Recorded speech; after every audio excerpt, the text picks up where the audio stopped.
നടൻ മോഹൻലാലിന്റെ അമ്മ ശാന്തകുമാരി അന്തരിച്ചു. പക്ഷാഘാതത്തെ തുടർന്ന് ഏറെക്കാലമായി ചികിത്സയിലായിരുന്നു. എറണാകുളം വെളമക്കരയിലെ വീട്ടിലായിരുന്നു അന്ത്യം. സംസ്കാരം നാളെ നടക്കും. പക്ഷാഘാതം ബാധിച്ച് കിടപ്പിലായിരുന്ന ശാന്തകുമാരി അമ്മ ഇന്ന് ഉച്ചയ്ക്ക് 1:30 മരിച്ചത്. മരണസമയത്ത് മോഹൻലാലും ഭാര്യയും കൊച്ചിയിലുണ്ടായിരുന്നു.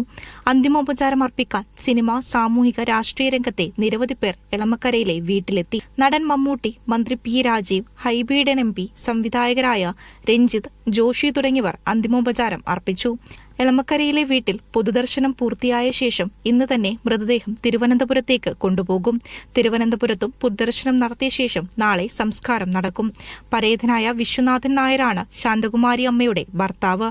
പരേതനായ പ്യാരേലാൽ ആണ് മറ്റൊരു മകൻ. അമ്മയുമായുള്ള അടുപ്പത്തെക്കുറിച്ചും അസുഖമായപ്പോൾ അനുഭവിക്കുന്ന നഷ്ടത്തെക്കുറിച്ചും അഭിമുഖങ്ങളിൽ പലപ്പോഴും മോഹൻലാൽ പറഞ്ഞിട്ടുണ്ട്. അമ്മയുടെ ജന്മദിനത്തിന് ലോകത്തിന്റെ ഏത് കോണിൽ നിന്നും ഓടിയെത്തുന്ന മോഹൻലാലും ആ നിമിഷങ്ങളിലെ ചിത്രങ്ങളും മലയാളിക്ക് പരിചിതവുമാണ്. മീഡിയ 1 കൊച്ചി.